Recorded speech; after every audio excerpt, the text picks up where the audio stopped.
Hello, everybody. This is Ben from Benbegone.com. We're going to go ahead and get started with our next podcast. I have with me today some more buddies of mine that I've been getting to know over the course of a couple months now, and I'm really glad to have them on. You guys want to introduce yourselves real quick? Yeah, I am Mark. I met Ben through improv, as most people on here have met Ben through. Yeah, that's right. Hey, I'm Justin. All right. Well, so what we were hoping to hit on today is going to be music. And these guys are pretty musically inclined. They know what they're talking about. So I just figure, have a good conversation and see where it takes us. So let's go ahead and start. What is your guys' background with music? Obviously you play, but from your own perspective, what's your background?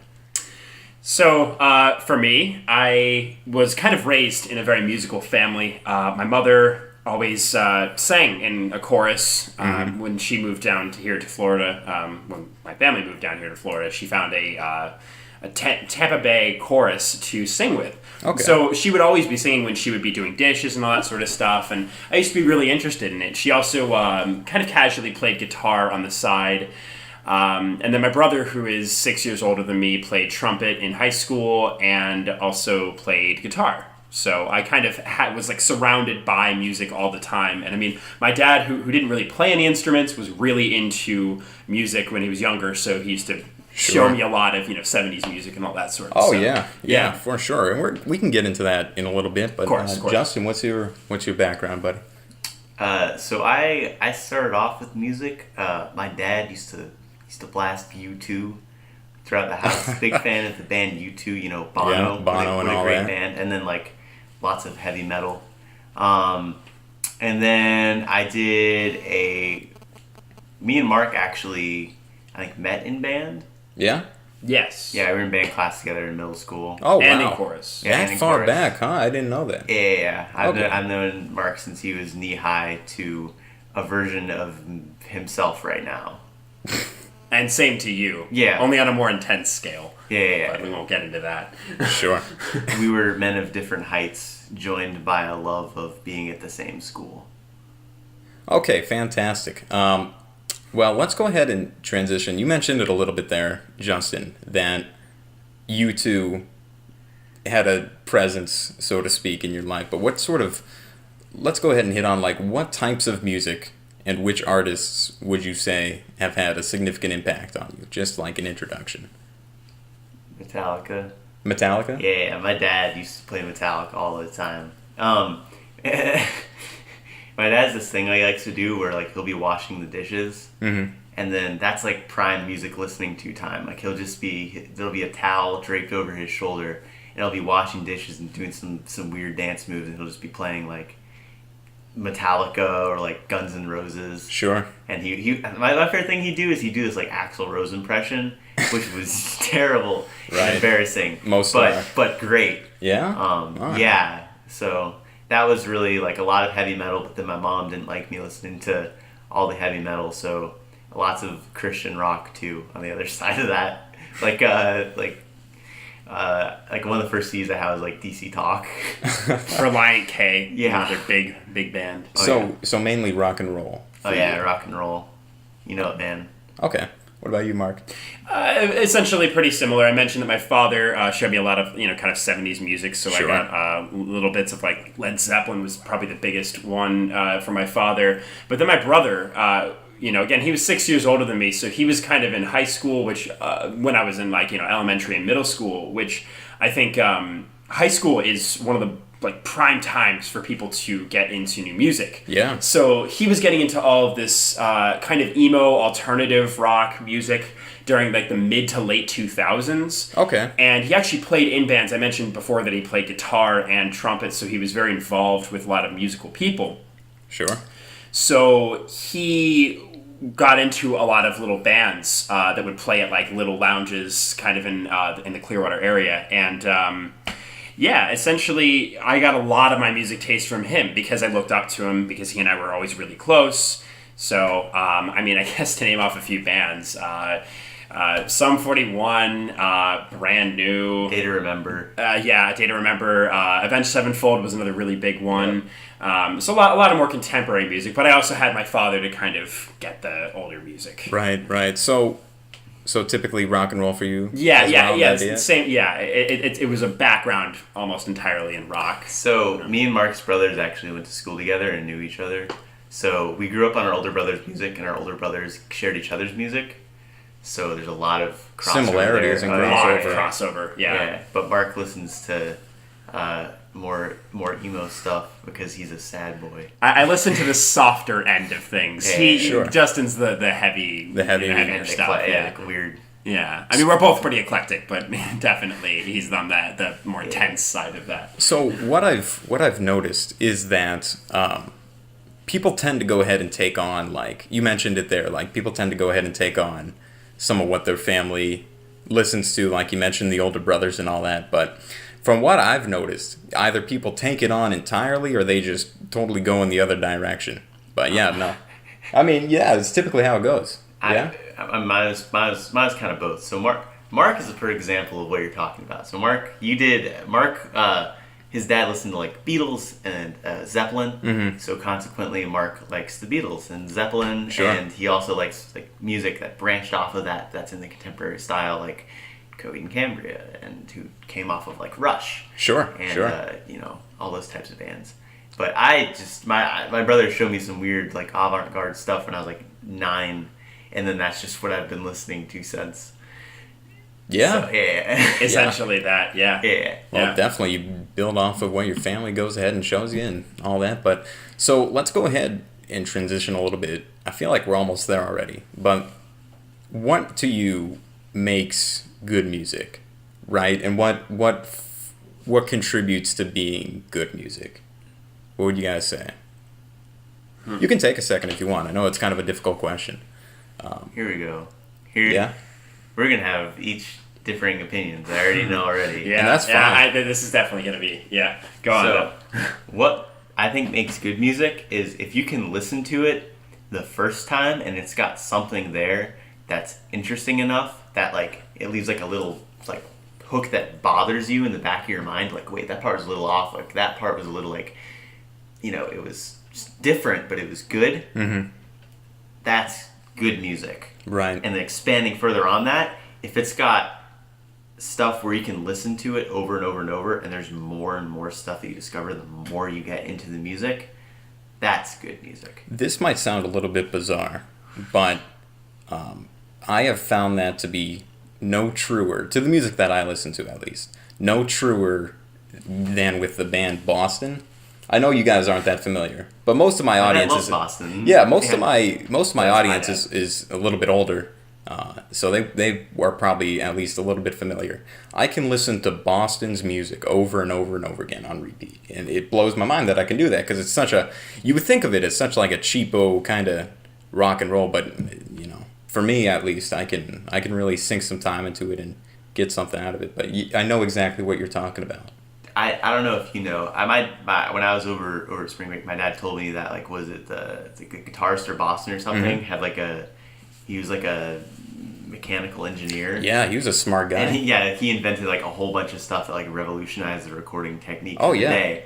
So yeah, I have a lot of respect for them just because number one, like they invented new recording techniques that we're still using today, and like you can definitely tell that they're creating new sounds in their music, even though it may seem kind of contemporary and weird. But that's a lot of things like a lot of late 70s bands do, where like they were in this weird void between prog rock and like pop, kind of poppy stuff that was popular in the era. Sure. So they kind of bridge that gap so that they've got interesting technical stuff, but they've got good hooks too. Oh yeah, for sure. So Mark, back to like the original question. What would you say? Actually, I do agree with Justin with that. I think, essentially notable moments, or not even notable in the way that they're good necessarily, because I have encountered a wide array of music that has completely like not sounded good to me at first, that I have Sure. taken the time with because it confused me, and have eventually come to really love and respect. That at one point I might have listened to and thought that sounds terrible, But essentially, yeah, I guess what makes good music is when something sticks with you or speaks to you in a sort of way that nothing else really quite can. That's definitely a way that I think good music can be, I suppose. So it's more like meaning oriented. I would say so. Yeah. Okay. I mean, whether it's in the abstraction of the music that's being played, the lyrics, whatever you find in it, that's what I think makes good music. And obviously, it's incredibly subjective. So Yeah, the term's actually kind of broad, so some of this is on me for asking, but like I think definitely you can separate. Maybe not separate, but you can at least classify it into two categories. I feel like between, the form of it. I'm speaking in pretty abstract terms, so forgive me. But like form and meaning, and how it actually goes about being composition. Yeah, you can separate them. I feel like, but I could be wrong. But yeah, no, I definitely agree with it. Both of you actually. And you guys kind of built off of each other, so I feel like that's a pretty cohesive way to go about it.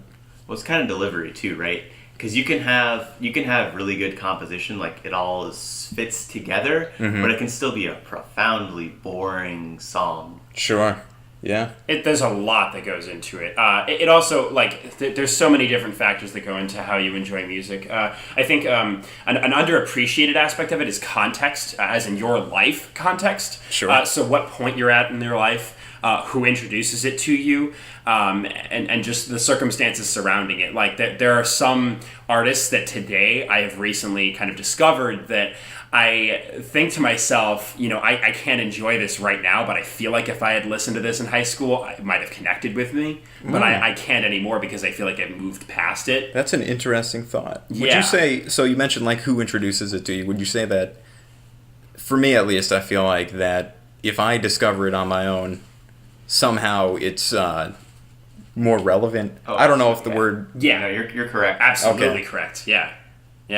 I mean, to give you an example, so for me, I never really cared much for pop music because, Sure. I mean, if you want to go there, I was a nerd back in school. Oh, wow. So, yeah. Nice, bro. Yeah, thanks. But really, though, so for the longest time, I was kind of disgusted by it, Sure. the kind of common pop music. It just didn't interest me in that way. Mm-hmm. So... That's I a good suppose example. one example of that Sure. sort of thing. Yeah. I think I understand what you're saying. Like, that stuff was so extrinsic to me that I didn't even... There's no organic way for me to listen to popular pop music. Like, I wouldn't be in someone's car and then the new Maroon 5 song would come on and I'd be like, oh, I know this because I'm in the car and I listen to the radio. Like, Without it feeling forced either. Because then you'd be like the middle school dance and they'd be playing these songs and you're sitting there going like, what? I have no idea. We would just be like, what? But we're not uncool. I mean, we're the less cool people. We've been like listening to some, band do arpeggiated sweeps for like 30 minutes. Sure. Yeah. Just like, stuff that sounds like someone throwing like Simon Says down the stairs. Yeah, no, I think, yeah. From what I've noticed, and this might be a pretty harsh generalization, but I tend not to lean towards, like, I don't know, popular music as a whole, pop music as a whole. I feel like it's just more... Yeah. It'll get you eventually. Probably. Everyone has a soft spot for some type of pop music. Oh, yeah. I bet you like the 80s or something, or the 70s. Yeah. I mean, yeah, you already like 70s pop music in a way, at least in some small parts. That's all cyclical, so there'll be some weird band that'll bring back a lot of 70s influence, and you'll be like, hell yeah, I'm straight at home. Oh, yeah, for sure. I think music... Again, we're going to hit on some, like, vague terms, but I feel like music kind of is cyclical, for the most part. I feel like eventually I feel like we'll see a return to form. You see similarities in the evolutions of different genres. Yeah, Absolutely. I would certainly say so, yeah. Okay. You see, like, the establishing of a new genre. Like, recently we've had hip-hop, and then it goes through kind of different phases, like an adolescence-type phase where it evolves and changes. It's got its, like, establishing phase and all that sort of stuff. Yeah, every genre. You could say the same with rock. You start out with kind of blues, and then go from there. You get, like, kind of Elvis Presley-type stuff. And then, it goes from there, and you get into hard rock, etc. It snowballs. Each genre kind of matures and all that. Yeah. Okay. Yeah. Well, so... This is just an observation of mine, But I've seen, even in, regardless of what genre or whatever, I noticed that as specific, each individual band gets older and they produce more music, sometimes the quality of the music goes down. Or at least, I've noticed that bands, obviously, they try and reach out, but I feel like sometimes it falls flat. I don't know. What are you guys' opinions on this? Well, it's like the creative process. So Sure. I feel like anyone that becomes a popular artist, their first thing's going to become popular because it's like it's their baby. It's like it's pure and it's authentic, Sure. and it's true, and there's nothing quite like it. But then as soon as that like drops into the giant pool that is the ocean of music, it kind of dyes the water, and then there's other stuff like it. So as soon as it hits the water, it's not unique anymore because other people start to imitate it. Oh, so then the next that's a thing, good way. so then the next thing it has to make can't be exactly the same because there's already other people copying it. Mm-hmm. And now they have less time because now they're signed to a label, and they have expectations placed upon them. Yeah. So you can't make your second album the same way you made your first album. No, you've got to innovate. Yeah. Or at least change some parts, Yeah, and some people, especially like bands like from the underground, they may be people that don't have any musical training. They don't know how to be more creative in their songwriting because they don't know. They might have just happened to make amazing songs on accident or with the help of someone. So Oh, yeah. You don't know. Yeah, for sure. And, you mentioned it there, but I feel like, pressure from their record labels or whatever to keep pushing out more good songs, especially if they were popular in their first album or first releases. I've noticed sometimes that pressure to go ahead and get more churned out. We talked about this briefly in the 70s, like they were just churning out albums, and it's just, it kind of dilutes what would be considered good, at least in my opinion. My example would be like Queen's output like during the late 70s and early 80s. Oh, yeah. They were just putting out so many albums and they just weren't as good as their earlier stuff. For sure, yeah. No, I have a friend who's really into Queen, that specific band, and he noticed the same thing a little while ago. So I think there's something to it. Yeah. Yeah. What I would also bring it, into reality. You also have to see that a lot of times you have the same group of people, or at least the same core few people who stay in a band, obviously with some lineup changes. Sure. So sometimes there's kind of stifled creativity because you have a band that typically, again, consists of either the same exact group of people or a few core main writers. Mm-hmm. So when you have the same people under the same name as well, it kind of Creative differences and all that. Not even that. Sometimes creative similarities, or like, okay, a really good example in film. Yeah, groupthink. A good example in film though would be Tim Burton and Johnny Depp. Oh yeah, being like a duo, and the thing is, they are so like well known and they're so prolific on so many of their works that I feel like at this point it's possible that anybody they work with is probably going to be kind of a yes man to anything that they do, and as a result, some of their content will be kind of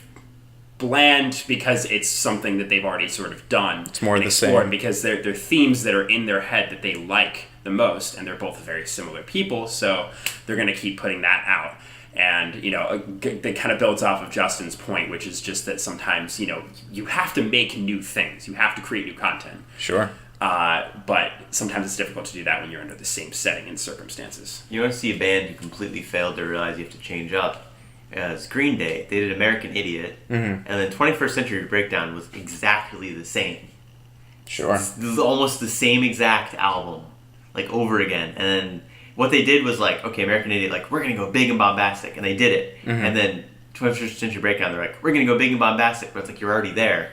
And then after that, they make Un, Dos, Tres, and then now they've got 3 albums. Like, you don't need to just keep going big. You can go so many different directions and bigger. Sure. Yeah, no, that's actually a pretty relevant example of the opposite side, because I was thinking, like, initially I was thinking, bands could, stray so far from what they initially created that they're kind of like out of nowhere, coming in. But the same can be true on the other side with Green Day and all that. But anyway, so what I tend to do lately especially is I've been thinking of there's definitely a separation between my particular favorite music and what I would qualify as the best music, I think. And of course, that's always going to change the more I listen to different stuff, obviously. So what artists would you say would produce your favorite music? And is there a separation between your favorite and the best? Like, that's a good question to go ahead and ask. Do you mean like the best overall? And people are like, yeah, dude, the Beatles, they're the best, man. Okay, yeah, kind of like that, but like, I don't know. I feel like Which ones you have most like respect for, or which ones you enjoy listening to versus like who you respect most as artists? yes, that's a good way to look at it. Yeah, of what I'm asking. Well, I guess one of those for me would be, I mean, the band Periphery I really like, but I think that they also have one of the most stagnant sounds in like the entirety of music right now. Yeah. So I'm very mad at them, but I enjoy their music. All right, Mark. Yeah, you got it. I understand what you're saying. I usually, I mean, the way I make the divide is kind of more music that, kind of the way you put it, music that's my favorite, and then music that is, I guess, to me, more culturally relevant or important. And I would usually break that down into, like, what genre are you talking about? Or are you talking about just in the public sphere? You know, because if you're talking about within kind of more obscure genres, you can get into, like, the major influences of that, like, Modest Mouse is a very important indie band, right? You could say that they are one of the best of their particular genre, but you know, on the grander scale, would you say that? I don't know. So yeah, it really depends on context. But you know, if you were to ask me, I would probably go with the generic answer, of the Beatles, Led Zeppelin, that sort of stuff. Sure. As some of the more influential ones. And, Influential and all yeah, that. yeah. Okay.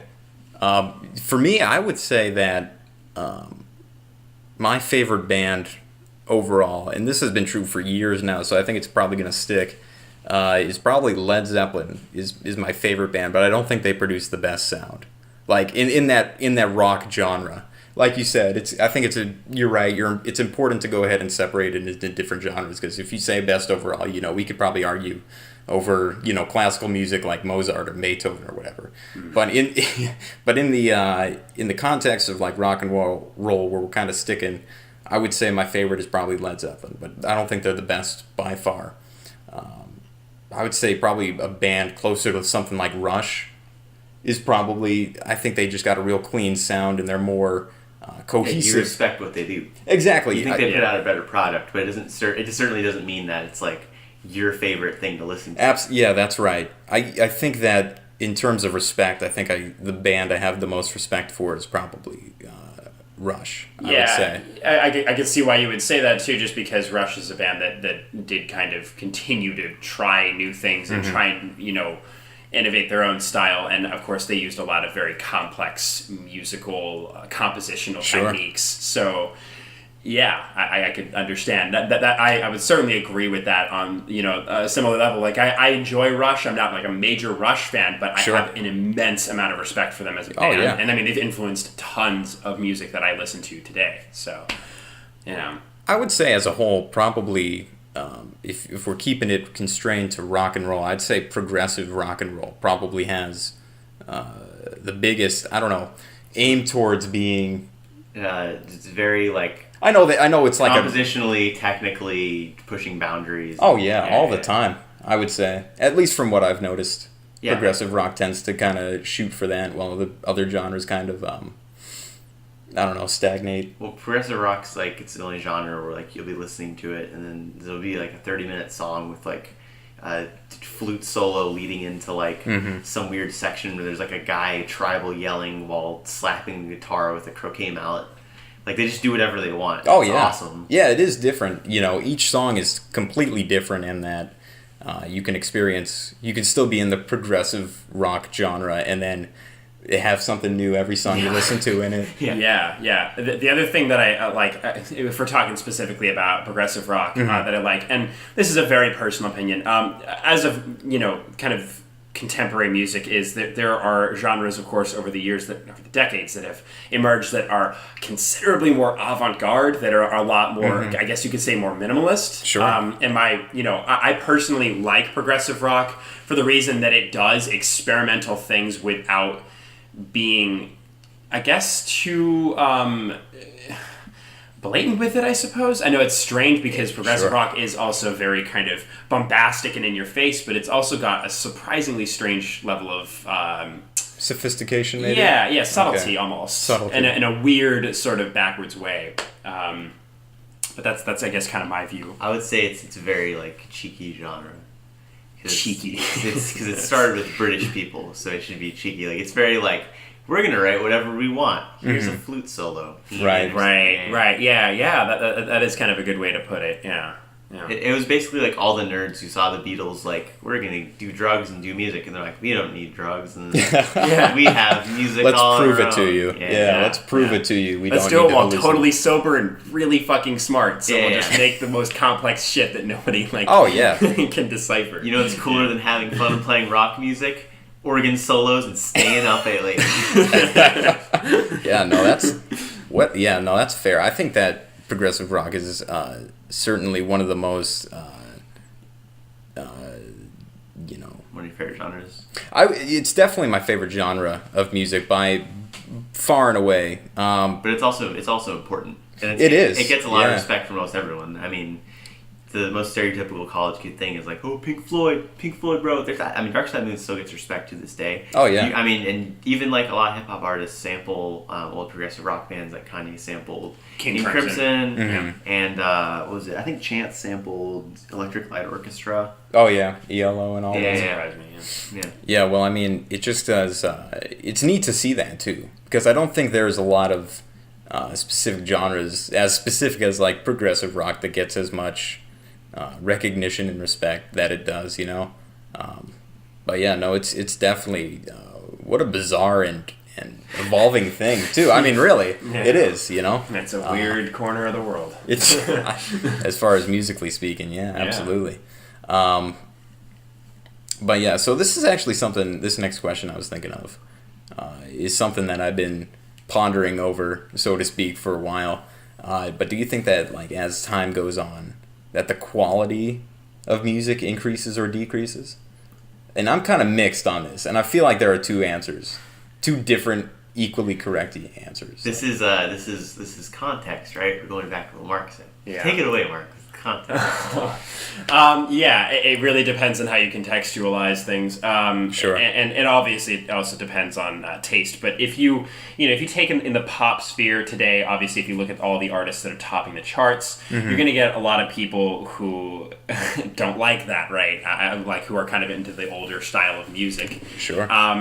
But it depends on where you look, really. And these days it's so complicated because the internet exists, and the internet has caused a just flood of new artists coming out. People who are sitting there in their bedroom, who have a laptop and some basic recording hardware, who can make an entire album with all of the parts, just do it all themselves. And there are people who are doing that. It's a very complicated question to answer, but I would say generally it doesn't. I think that the quality of music, it really depends on where you look. Sure. If you're determined to find good music in pretty much any decade, you'll probably find something that you like. Oh yeah, no, without a doubt. Yeah. And in contemporary culture, I think there's a lot of really good stuff out there that if you search in the right places, you'll find it. Mm-hmm. And also, there can be times where just like there can be eras where the music that is popular is just stuff you don't like. Or there might not be stuff that's being created for you at that moment. For a while, I really didn't like any of the pop music that was on the radio right now. Mm-hmm. But I don't mind trap music at all. Funnily enough, I really like trap music. It's way better than Adele or Ed Sheeran or whatever. It's at least got some proper form to it. I don't know how to call it. I mean, it's not good music. It's like a thug, but I enjoy it. Well, at least it's something different, I mean, typically, I feel like if you tune into the most popular radio station today, and then of pop music, and man, it's so much of it is just so similar, and it's kind of like an echo chamber almost. I would feel like to an extent where you're not getting a whole lot of difference song to song. A lot of that's also because Tampa has terrible radio stations. That's also true. And that I think also stems a little bit from the cultures as well, because a lot of EDM and that sort of stuff. It's really interesting. That stuff is kind of becoming the culture of kind of the world. It's interesting just because so many people all over the planet listen to that kind of music. Oh yeah. It's become very internationally popular. And you mentioned the internet too, kind of opening the gates for for just a wide proliferation of different styles to come together and collaborate and all that. And to a certain extent, I feel like you can't avoid some semblance of similarity coming in between different genres and all that, especially in like pop.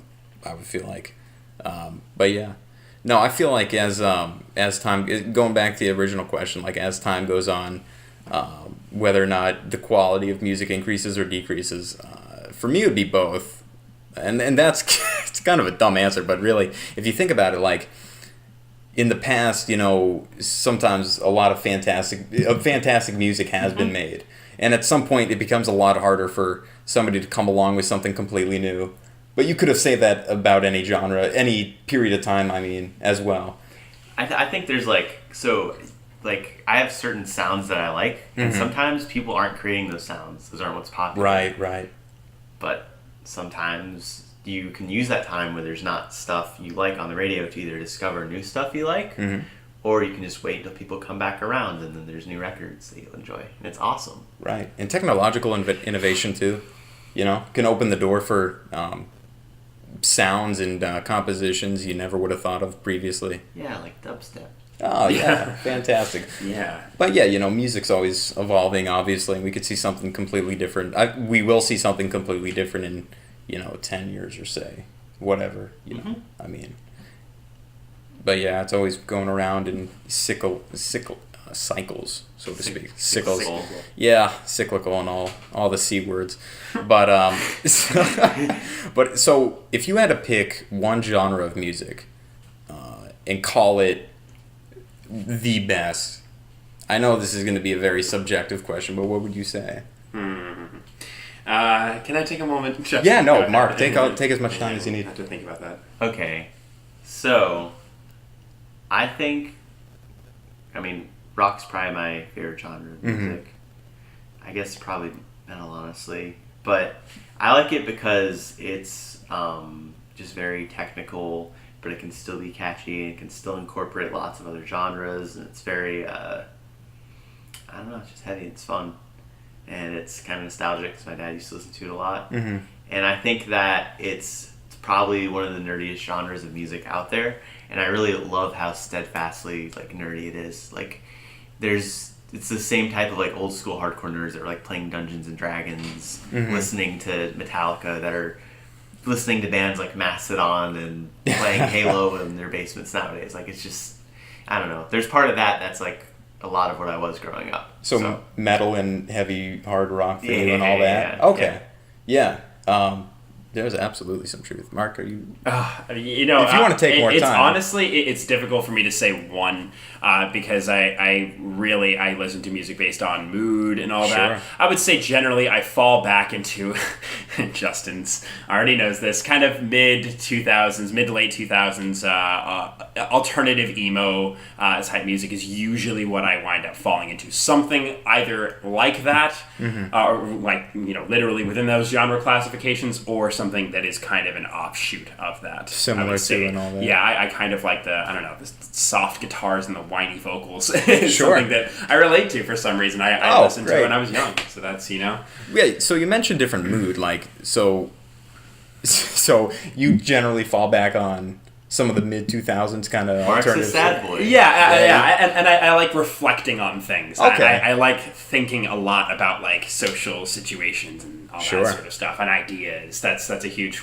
way that I am. So when I listen to music, I'm listening to something that reflects that in the way that I see it in my mind's eye. So it's very much based in kind of the aesthetics that I get from it in my own head. You could also say... I'm sorry, did I cut you off? No, I just wanted to say Mark's introspective, and that's why he likes his music. Thank you. Yeah. But I say, over time, I feel, though, that while my favorite genre of music, rock and roll, and then more specifically, progressive rock and roll, I feel that's pretty cemented. But as far as what I'm listening to, definitely changes. I can abandon progressive rock for a long period of time, but still hold it as my favorite. So for a good example, right now, I'm actually kind of getting into southern rock. I don't know. It's just a different sound that I wasn't used to listening to prior. That twang. It's got such a good twang, man. And but you know, southern rock bands. I actually wrote a paper on this a few days ago.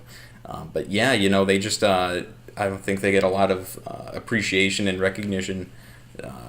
And man, they've got a lot to offer. You know, bands like even bands you wouldn't think of as being as attuned to I don't know, success of style and all that. Man, they're good. Like you could say Kansas, man. Kansas pushed the boundary for some Southern rock, especially.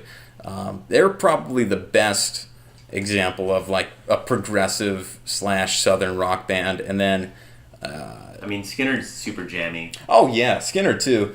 But you got to get the right type of I'm going off on a tangent, but you got to get the right type of stuff too. But yeah, no, Southern rock's definitely what I'm listening to right now. But yeah, you know, I totally float. Like there was a point where I was listening to like, you know, alternative rock and roll. Maybe not from the mid 2000s. I'm not sure, but like I know that's a very oddly specific thing to say. But yeah, sure. It's no, kind of what I fall into. it's just different. It's cool to go ahead and mess with some different genres and stuff. Like I remember I was listening to alternative rock and roll, and then at one point I was listening to folk music. Not even folk rock, but man, just folk music, and it's just different, you know. I mean, I understand. I'm listening to. I mean, right now I'm listening to. I'm going between one of Young Thug's album and an Armenian folk album. Okay. Yeah. No. So yeah. I completely understand, but I still like listening to all that like metal stuff on the back burner. But I'll explore new stuff and find stuff I like in the meantime. Kind of poke around and see what you're into in the present moment. Oh yeah. Oh, for sure. But yeah, definitely. I think that something is to be said about folk music, regardless of where it comes from. I feel like they have to work with a lot less, and also put out stuff that's new and innovative just to stay relevant, even though that kind of goes against what you would typically think of as folk. Well, I mean, everything new is everything old. So anything that is coming into the mainstream is taking influence. I mean, a lot of trends currently in music are right now. There's this huge dance hall craze, which is taking rhythms from the islands in the Caribbean and putting it into mainstream pop music. Huh. I didn't know that. Yeah. And R&B, don't forget. Well, I guess that would be less in the dance sphere, but yeah, there's a huge R&B kind of resurgence as Revival of and late. all that. Yeah, which, you know, that's another good It's trap example. and B. I blame Bryson Tiller and Drake. Well, I mean, like, you could, yeah. So that kind of goes back to music kind of resurfacing and all that and taking influence.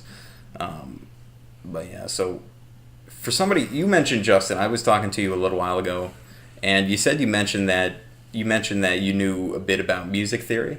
Yeah. Okay. He For does somebody, quite a bit. yeah. Okay. Well, for somebody who doesn't know anything about it, like myself, can you give just like a brief overview of what it is? I mean, you can take as long as you want. Okay. Okay. So music theory is basically it's basically a system made by Western musicians during the classical period, Sure. where they're basically trying to scientifically classify music and what sounded good and what sounded bad. What they came up with is this 12-tone system, so they'd be able to tune everything similar and make sure everything fit into perfect intervals and perfect chords, so that it would sound the most beautiful and the most godly, because then a bunch of music was based in church at that time. Sure. So, in an interesting way, everything in music that is happening is all built off of rules established by classical music from hundreds and hundreds of years ago. Jeez. And some of the classical chord progressions, which are the way that notes will move up or down a scale, or the way that groups of notes move up and down a scale, are being used nowadays. For instance, I mean, the generic example that people always bring up is, you know, Pachelbel's Canon in D has the same chord progression as a bunch of famous songs, like Green Day's it was A Time of Your Life has the exact same chord progression.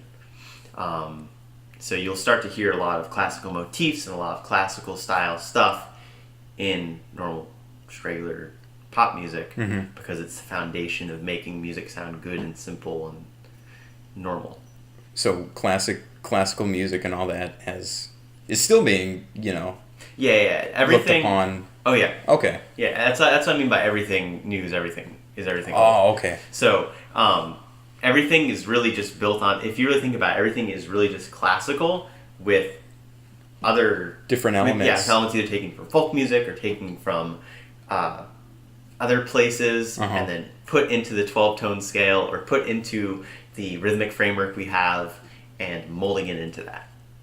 Huh. Yeah, and it's really interesting because some people don't actually know this, but there do exist other kind of scales ultimately, like other notes out there, and there are what we would refer to as microtones, which are essentially notes in between notes that we don't really particularly classify, or that we would say are sharp or flat of what our regular notes are. That exist, and I mean, it's still like you can still create music with that stuff, and people do create music off it. Obviously it's not commonly used, but that is definitely a thing that exists as well. It's part of the huge culture divide. So Yeah, Expand on that if you could. And we can expand. So in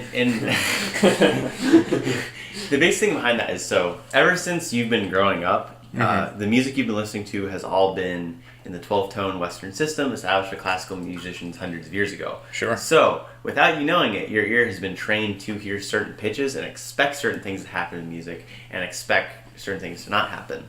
So the things you like or dislike in music are results of composers utilizing the difference between what is expected and unexpected to write interesting music. Wow. I did not know that at all. Yeah. Holy moly. So, I mean...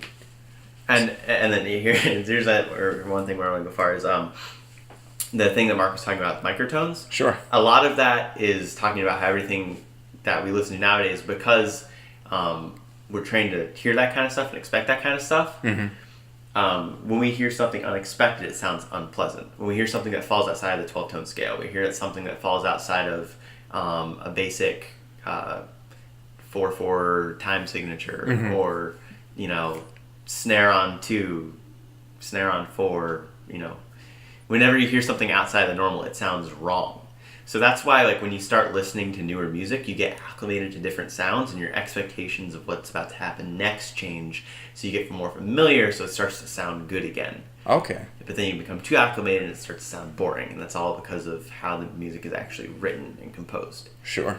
And a lot of stuff can actually be missed by converting over to the 12-tone system. I was reading an article about Komitas, who's an Armenian composer in the early 20th century, who was at the head of a lot of ethnomusicology, and he tried to bring over a lot of Armenian folk stuff to the 12-tone system, but because of the same type of stuff Mark was talking about, the microtones, certain notes, certain melodies didn't sound exactly the same because they didn't fall within the framework of Western music, and certain rhythms wouldn't sound the same because they wouldn't follow the same tempo throughout the entire thing. Sometimes they'd stop, sometimes they'd speed up. They didn't care because they weren't performing for audiences. They weren't trying to make it perfect and pure. They were just trying to make music in its purest expression. For its own sake. Yeah. Okay. So you mentioned that for certain styles, like if you listen to it too much, obviously it gets boring. Yeah. That's all about expectation. Yeah, it's all about expectations. If you hear the same thing over and over and over, there's nothing exciting. There's no aha moments. It would be like reading the same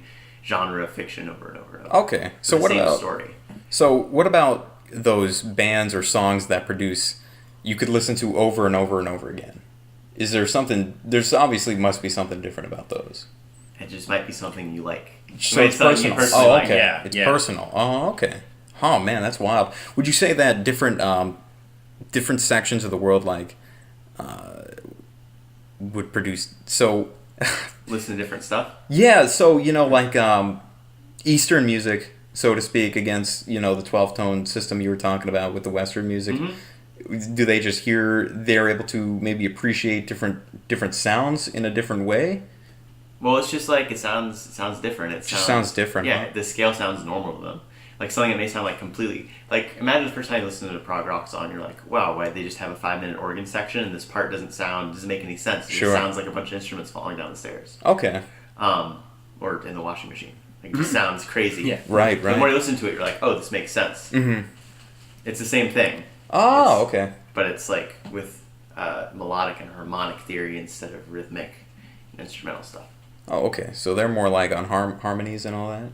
So to speak. Okay, I'm not too well versed in like this sort of stuff. It's fine. I'm trying to go low pretentious rather than high pretentious. Right. It can get much worse. Can it? Yeah. It certainly can. It's feel immensely free. complicated. It is its own language. Because then you go into the thing where it's like, oh, well, music is even being played on instruments, and then you start to get into noise where it's like, what is music? And then you have like the weird Dadaists, futurists who are like, anything is music, everything is music, and then you're just like hitting a tape recorder with a,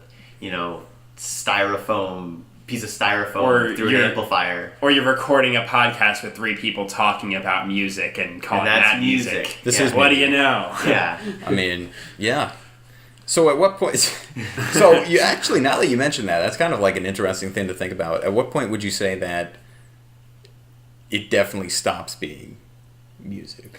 I know this is personal, but Well, that's the thing where like there is noise. sure. There is a genre of quote unquote music or something people listen to called noise, and it's not music. Music has harmony. It has rhythm. It has sounds that fit together to try and create and evoke a feeling. Parts of a whole and all that. Yeah. It may have instruments. It may have electronics, but it's notes. It usually follows notes. It follows scales. It follows rhythm. Noise is just that. It's noise. It could be like the sound of a dolphin slapping the shore, or it could be like someone frying eggs. It's just noise. That's what you hear. Like construction and all that. Okay. So that's what separates music. So I have a question for you. When it comes to people who deliberately use instruments or recording like devices to create that noise, it can become music. Music can be made out of noise. That's okay. But I'm like, so Music- I'm still talking music- about something that is ultimately noise, what most people would classify as noise, but is just like holding a magnet up to a guitar and like recording the noise. Well, this of is that this or this something is like when you that. start to get into the what is it what was his name, David Cage or whatever, where he wrote the 433 thing, and he's a crazy goofball. He had a thing where he played a cactus with like microphones attached to it. Oh my god, that's But wild. I think that is music, because music is just arranged noise. It's just music. It's designed to invoke some sort of reaction. Right. Okay. I wanted clarity on that. I felt like that was where you stood on it, but yeah. So basically, yeah, the distinction would come between whether or not it is. I guess in part it is the creator's intent, and then in part it is also whether or not it is actually arranged for something. Yeah, like if you just hit someone over the head with a garden hose, that's just not. That's not music. Record the sound. Yeah, no. Yeah, that's not music. Right. That's evidence. Even if Right. the intent, I would say intent is only part of it. Okay, part of the whole. It's one part of it. Sure. But past that, I mean, yeah. I mean, if you want to hit someone over the head with a garden hose and release it as an EP and promote it, and you arranged somehow for it to have an effect on a listener, I mean, yeah, it's music. Yeah. Wow. Yeah. But there's just, I don't know, there's kind of a cultural process into making it into something that would be music. Yeah. I would put a similar argument forth as to what art is and is not.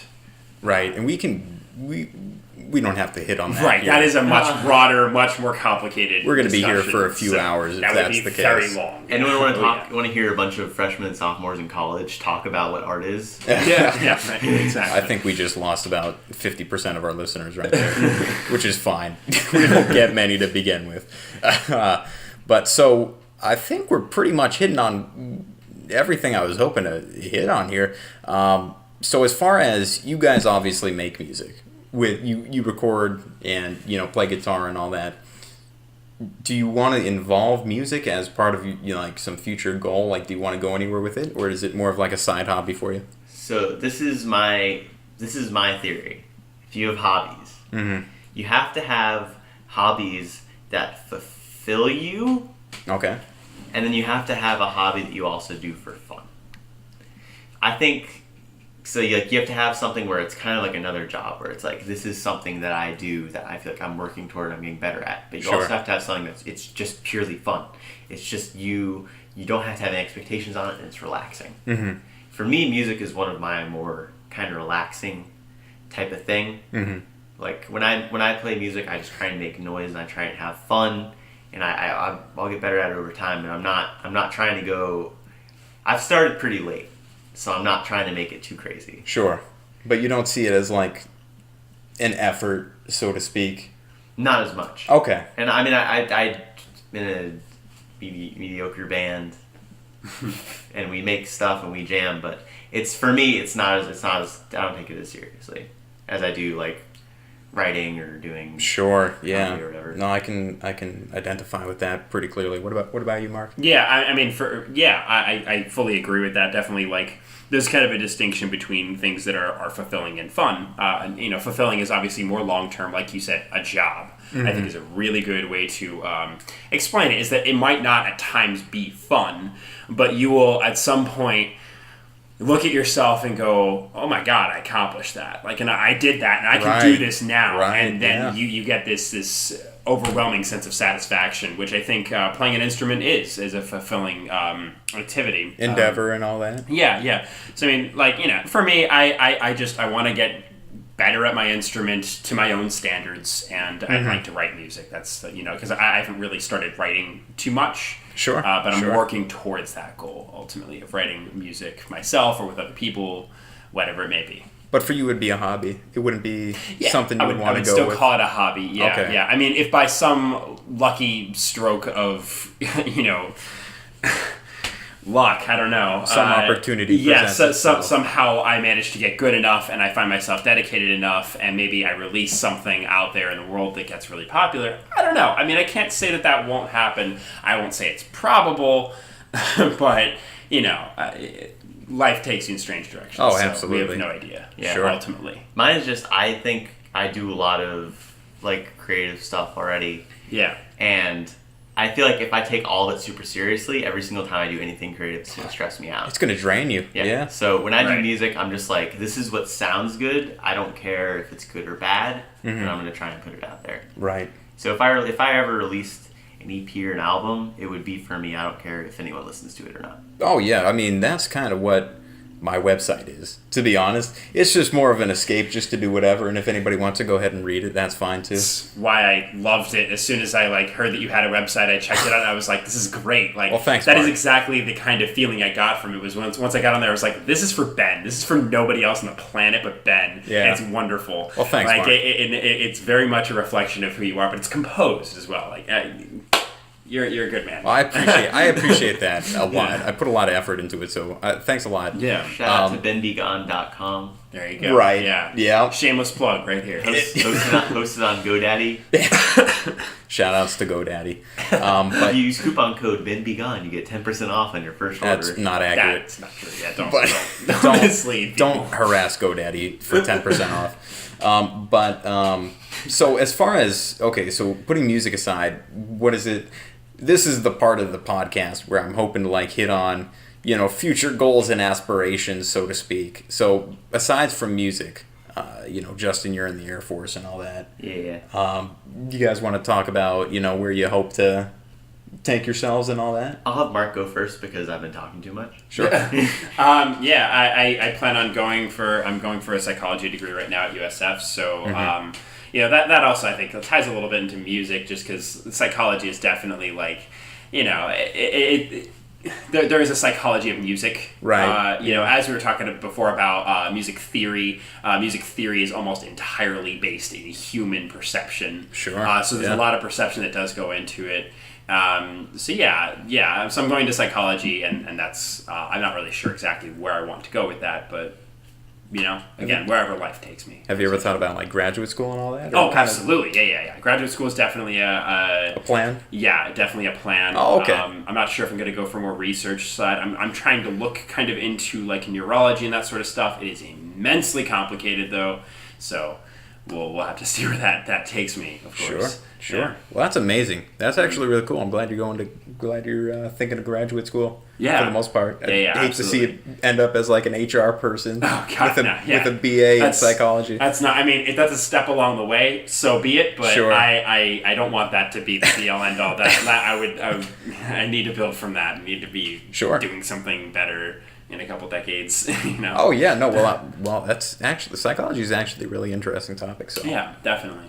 we can have you on again. Yeah, just to talk honestly, about that would be that would be a good. That'd be an interesting topic to hit on. All right. Wonder if that'll happen. Oh, it's happening. But what about you, Justin? So I kind of think you have to take the multi-tiered approach to life, which is just like do everything you've wanted to do while you're able. Okay. So I always I didn't know if I'd ever join the military, but I knew I wanted to have been in the military. Oh, okay. Yeah. That's a way to go about it. Yeah. So I'm like, once I'm enjoying my enlistment, and I don't know if I'll continue with it, but I'm glad from all the life experience I've had from it in the Air Force. And sure. It's good. Get to travel. It's good stuff, Were you thinking of staying in? Or no? No clue. No clue? Yeah, Okay. yeah. At least until I graduate, because that's what's mandatorialized by my contract, but Sure. who knows past then. In regards to the school front, I'm going to graduate with my bachelor's in computer science, hopefully fall 19.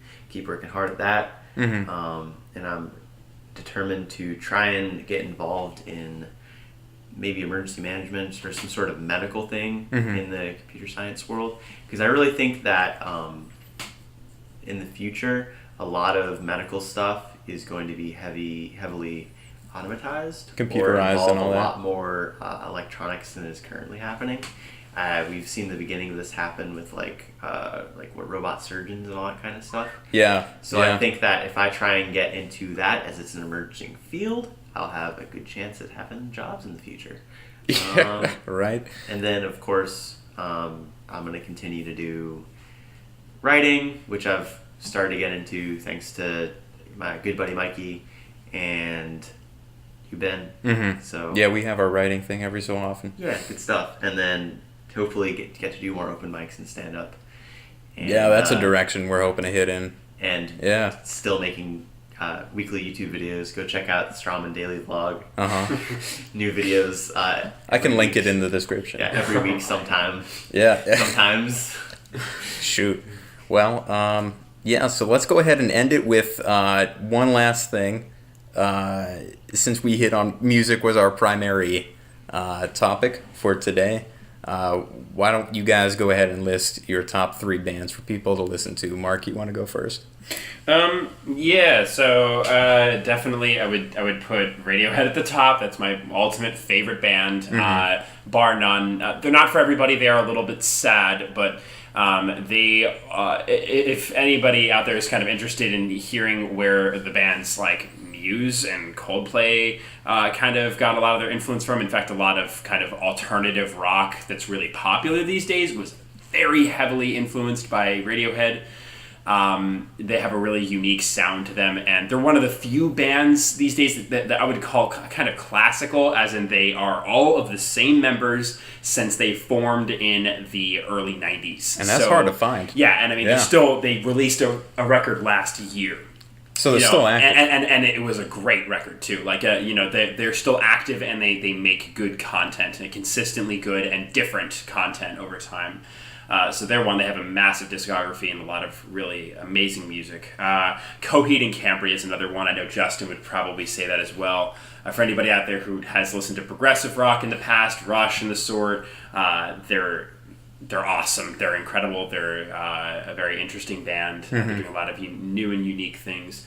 And then for a third band, honestly, I'm not really sure what I would say for a third band. I definitely have those 2 for sure. I can't think of a third. Okay, that's fine. All right, Justin, what about... Thank You Scientist for Mark. Oh, okay, yeah, all right. Thank You Scientist, good point. Yeah. That's another progressive rock band, but they're entirely different from any other progressive rock you've ever heard before. Okay. I'll be sure to check them out. Yeah, absolutely. Justin, what about yourself? All right, so this is a question I mull through in my mind all the time. So top 3. Number 1, Jellyfish, most specifically the album Spilled Milk. The album is incredible. It has had so much influence on... What kind of music are they? It's pop music. It's like, okay, it's pop/rock music, but imagine Queen and the Beatles and the Beach Boys all got together and they had babies with each other, and then the babies made music, and it was really good, and you should listen to it. And So that's what it Jellyfish, is. huh? Jellyfish. Okay, so that's number Yeah. one. Yeah, they're a '90s band that didn't get appreciated. And they're dope. Okay. Okay, number two, I would have to say Tigran Hamazian. Oh, wow. All right. He's this jazz pianist I've been listening to. Oh, okay. And he's dope. He has an album dropping on 31st. But look up the song Vardavar, Vardavar. It is so strange, but it is like hypnotic, is how I would describe it. It's so good. Like I can't stop listening to it. And then number three, Haken. Listen to Haken. This is going to be my progressive metal recommendation. They're not totally Haken. metal. They're very, very strange. Yeah. If you're a bigger Very. fan of older progressive rock, or you just like listening to music where anything can happen, give Haken a listen because they're great. And just to note, with all of these recommendations, they are all rather, at least somewhat, Really good. avant-garde. In a lot of cases, they're really Fun. good, but they're definitely not easy listens. So go into it with that in mind. A lot of them are a little more challenging or a little more strange. I've noticed- to most people. Yeah, I've noticed with some music, it's very difficult to listen to if you have it on in the background. Some music you have to That's for sure. actively listen to. Oh, yeah. I have found it. Very much so. Yeah. Sure. Mark used to make fun of me because the type of music I like to listen to, like sometimes you'll go through like 5 or 6 listens and it won't make any sense, and then by that time you'll be like, oh, I understand what's going on now. Yeah, again, it kind of goes back to what we were saying about Sure. how like you have to adjust yourself to a certain kind of sound or the expectations, and sometimes there is so much unexpected happening all at once, bombarding your senses, Sure. that it is difficult to kind of decipher what is good in it and what you may or may not like in it, and you have to kind of dissect the layers. Some of the stuff I still don't understand why it's good or Right. understand what's going on, but I love it. So Just if it's a a little bit mystery. intangible, there's always that point you come to. Oh yeah, for sure. For myself, number one, my favorite band is Led Zeppelin. I think they are just such a man. What a progenitor to everything to follow, especially in some sects of rock. You know, I mean, hard rock especially. They just had a lot of influences, and consequently, they made a lot of influence. Man, it's just some good stuff. For two, it'd be Rush. Hands down, Rush and Led Zeppelin come very close. I just think that Rush, it's just 3 guys, and they put enormous amounts of dedication into the music that they go ahead and produce, and more so, I think, than a lot of other bands that I went ahead and listened to. And for 3, it would have to be a tie. I can't separate them or put them one above the other. It would have to be Boston and Deep Purple, and I know that's like the most trifecta classic of hard rock, but that's probably my favorite. So I would recommend to anybody who's listening and taking these recommendations, listen to the stuff that Ben recommended and then what we did, because It's- what Ben recommended, it kind of like It's like a actual snowball. Yeah, and it's also like a decent point to snowball into the other An introduction, bands. so to speak, because yeah. a lot of basically all the bands we mentioned in some way, shape, or form took influence from. The you could bands we mentioned. segue, In so to some way. speak. Yeah. Okay. So to speak. Obviously, there's differences. Differences in their own rights, Right, sure. Of course. But yeah, so I just want to thank everybody for listening. If you made it this far, you are fantastic. Thank you so much. And, we'll hope to catch you in the next one. Have a nice day, everybody. Take it easy.